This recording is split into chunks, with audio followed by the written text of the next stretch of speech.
Olá, eu sou Jonathan e hoje vamos estar tratando de um dos assuntos mais importantes na nossa vida de cristão, que é a confissão. Como fazer uma boa confissão, como fazer um bom exame de consciência. Primeiramente, devemos estar num local calmo, um local onde nos possibilite olhar para dentro de nós. Em seguida, rezar, pedir a Deus que nos dê a graça de reconhecermos os nossos erros. Que o Divino Espírito Santo venha nos iluminando pela intercessão da bem-aventurada Virgem Maria. Devemos recordar a nossa última confissão bem feita, como que foi e todos os pecados que cometemos daquele momento até os dias de hoje. E caso você nunca tenha feito uma confissão, pedi que o Divino Espírito Santo lhe ilumine para recordar todos os erros, todos os pecados que feriram o seu coração e afastaram da graça de Deus. Feito isso, depois de estar nesse local calmo, de conseguir olhar para dentro de nós as nossas misérias e de ter rezado clamando ajuda, o auxílio de Nossa Senhora e do Divino Espírito Santo, devemos ter alguns pontos que são fundamentais. O primeiro é o arrependimento. Antes de tudo, temos que estar arrependido de ter ofendido a Deus. Sentir a dor, a aversão aos pecados cometidos com o propósito de não mais incorrer nos mesmos erros. Segundo, humildade. Muitas vezes tentamos minimizar nossos erros, tentando justificá-lo. Por exemplo, eu não honrei meu pai e minha mãe porque ela me provocou, ou eu desejei a mulher do próximo porque ela ficou me olhando.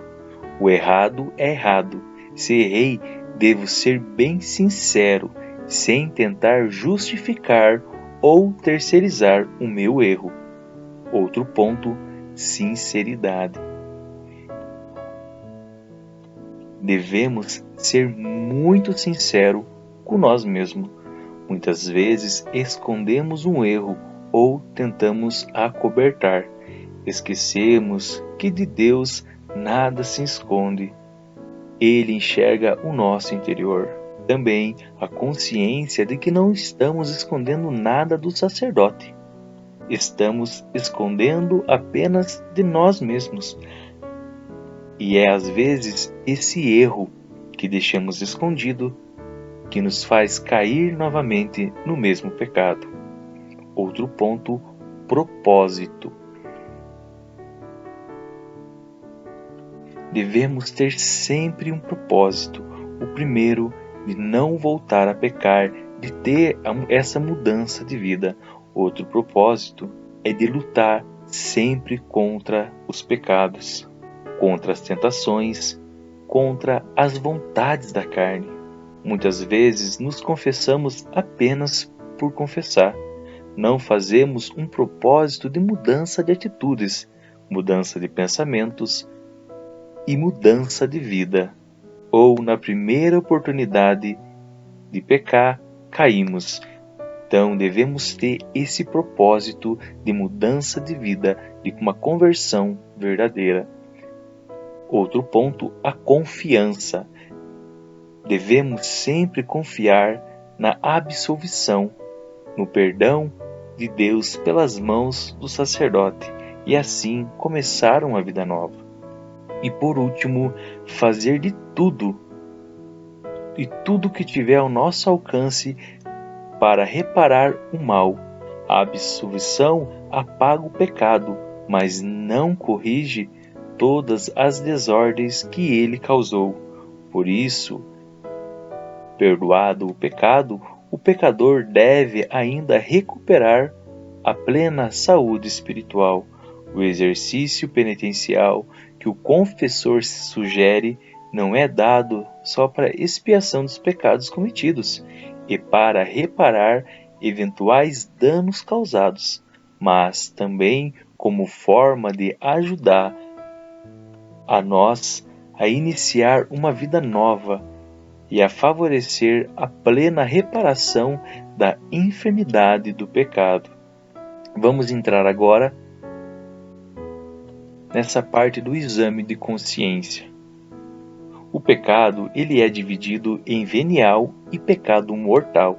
Os pecados mortais ou grave só conseguimos a absolvição pelas mãos do sacerdote e precisam ser confessados. Já os levianos conseguimos através do ato penitencial na Santa Missa, mas é muito importante que confessamos ao sacerdote tanto os pecados mortais como os pecados veniais. E o que é um pecado grave ou pecado mortal? Pecado grave é um pecado contra os 10 mandamentos. E são esses pecados que precisamos confessar ao sacerdote. Por isso, vamos fazer o nosso exame de consciência em cima de cada um deles. Se você quiser ir parando o vídeo, se você quiser anotando, é bom fazermos esse exame de consciência. Quando você olhar e pensar, esse pecado eu cometi, que você possa anotar esse pecado para assim depois você estar indo até o confessionário para realizar a confissão. Eu falo e você anota, faz esse exame de consciência e vai anotando. Se preciso, coloca o vídeo no pause, anota e vamos seguindo o vídeo. Primeiro mandamento: amar a Deus sobre todas as coisas. Eu amei outras pessoas mais que a Deus? Deixei Deus em segundo plano e coloquei alguém como prioridade? Esse alguém pode ser marido, esposa, filho, filha, namorado, namorada. Coloquei alguém acima de Deus? Se sim, você anota. Dei mais valor ao dinheiro do que para Deus? Trabalhando muito e rezando pouco, indo pouco na missa e trabalhando demais?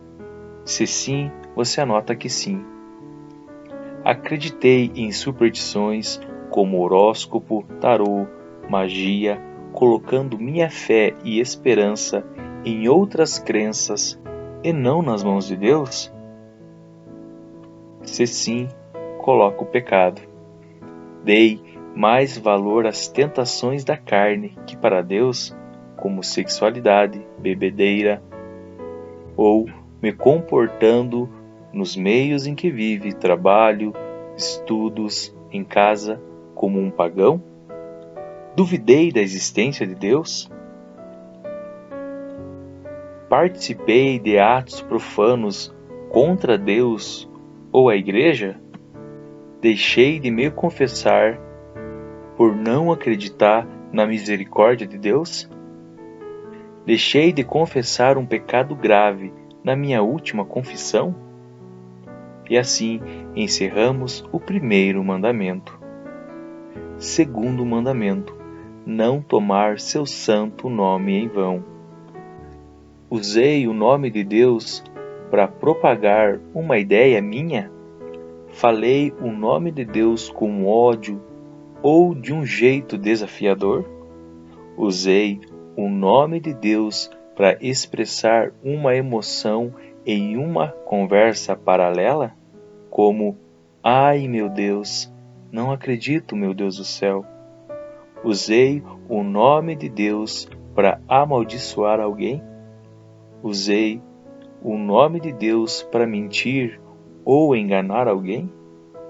Assisti vídeos ou compartilhei filmes, séries, propagandas, programas de TV e escutei músicas que usam o nome de Deus para profanar a criação ou tratando Deus com desrespeito? Agi de forma desrespeitosa na igreja? Culpei a Deus pelos problemas do mundo e os meus? Assim, encerramos o segundo mandamento. Terceiro mandamento: guardar domingos e festas. Deixei de participar da Santa Missa no domingo ou nos dias sagrados? Recebi a comunhão em pecado mortal? Cheguei atrasado Ou saio antes de terminar a missa sem nenhuma explicação? Comi carne em dia de jejum? Ou não fiz jejum em um dia que a igreja pedia para fazer jejum? Comi algo ou bebi em cima da hora de ir para a missa, de ir comungar? Lembrando que não devemos nos alimentar nem tomar nada 1 hora antes de receber Jesus, a não ser que você tenha uma restrição. E assim terminamos o 3º mandamento. 4º mandamento: honrai pai e mãe. Se você ainda mora com os pais, desobedeci meus pais pelas coisas sensatas que eles me pediram? Negligenciei as necessidades dos meus pais? Se você é pai, não deu aos seus filhos educação, abrigo, comida? Neguei meu pai ou minha mãe? Não incentivei os meus filhos a ir na igreja ou não ajudou na formação da igreja, levando eles para receber os sacramentos? Não é exemplo para os filhos de fé, honestidade e num caminho de retidão? Não rezou pelos seus filhos ou pelos seus pais? Assim encerramos o 4º mandamento. 5º mandamento: não matar. Já matei alguém fisicamente? Já matei o sonho de alguém, falando que é impossível, que não vai conseguir, que não vai dar certo, falando para a pessoa desistir? Já matei alguém por palavras? Já matei alguém que não gosto ou não gosta de mim em meu coração? Se envolveu em aborto direta ou indiretamente aconselhando a pessoa a abortar? Já tentou ou pensou seriamente em tentar suicídio? Já desejou matar alguém ou desejou a morte de alguém? Já machucou ou ameaçou alguém? Já discriminou alguém por cor, religião ou por status financeiro? Já colocou tua vida ou saúde ou a vida de alguém em risco? Já dirigiu embriagado ou sob influência de drogas? Já ajudou alguém a cometer pecado mortal?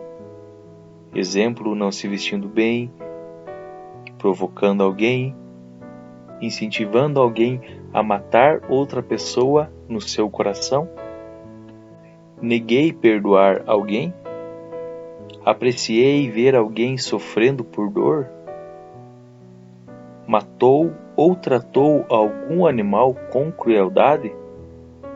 E assim encerramos o 5º mandamento. 6º e 9º mandamento: não pecar contra a castidade e não desejar a mulher do próximo. Tenho feito sexo fora do casamento?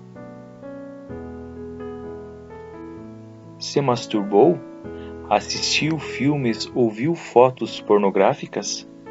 Desejou alguém sexualmente fora do casamento? Cometeu adultério? Provocou alguém sexualmente fora do casamento? Teve contato íntimo ou sexual com alguma pessoa casada? Cometeu incesto? Cometeu estupro? Já se prostituiu ou se envolveu em prostituição? Pagando alguém para sair com você ou alguém pagando para sair com você? Assim terminamos mais um mandamento. 7º e 10º mandamento: não roubar e não cobiçar as coisas alheias. Já assaltou alguém? Já pegou algo que não era seu? Negou pagar uma conta podendo pagá-la? Já invejou alguém por causa dos bens materiais? Não praticou a caridade? Não pagou o dízimo, assim roubando de Deus? Perdeu ou estragou algo que não era seu? Roubou em esportes, negócios ou não pagou impostos? Tirou vantagem de alguém ou de alguma empresa? Não honrou algum contrato? Vendeu algo acima do preço para tirar vantagem? Desperdiçou recursos naturais? E assim encerramos mais um mandamento. Oitavo mandamento: não levantar falso testemunho. Já mentiu? Já enganou alguém? Já falou mal de alguém pelas costas ou mentiu ou espalhou mentiras sobre ela? Já cometeu falso testemunho? Já tentou acabar com a reputação de alguém? Já traiu a confiança de alguém? Já falou mal da igreja ou dos padres ou bispos? E assim encerramos a nossa reflexão. Anote os pecados que o Divino Espírito Santo suscitou no teu coração e faça esse propósito de mudança, de começar de novo. Seja como o filho pródigo, que estava longe do Pai, mas retornou. Devemos sempre nos lembrar que Deus precisa apenas de um pecador para fazer dele um santo. E lembrar sempre que antes de nós ter desejado estar na confissão, Deus já estava nos preparando para esse momento de nos receber novamente. Deus abençoe. Desejo a você uma santa e abençoada confissão.